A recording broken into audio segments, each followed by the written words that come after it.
Now you might be wondering why. We have more WordPress tutorials on our channel than I can even try to count.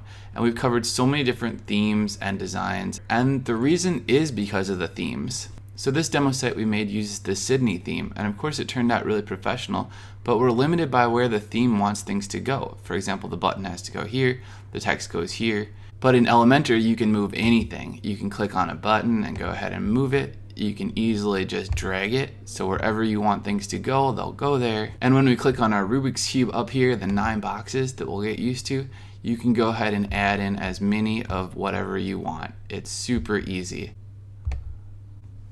And you can click duplicate easily and just create more of what you've already made.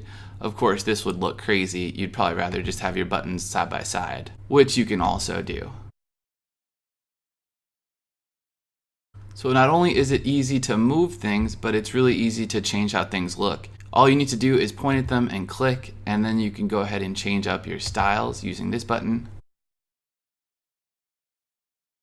Totally customizable to your liking. Let's say you want to change where this text goes. Just click on the column settings, advanced, delete this up here, boom, done. And we just moved some text. Or maybe you saw a really neat part of another website that you want to use, like here on our Laurel website demo. We want to create these 3 floating featured boxes with the button on top of them. Well, boom, we just did it. And because we did it in Elementor, we can change everything from the size of the text, the font,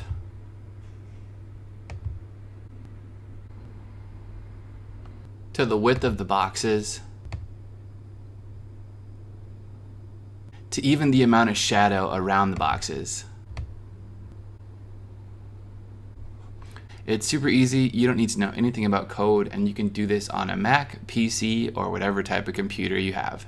Or maybe you're spending your time hanging out on some other website, like this random computer store, and you're like, whoa, man, these features are cool. I want to learn how to make that one right there.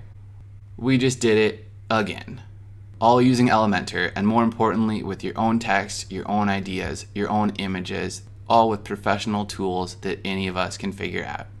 So I hope to show you that the websites you browse on a daily basis aren't that complicated, and with the right tools in this tutorial, you can actually create almost anything you see on the web and make it all happen on your own website.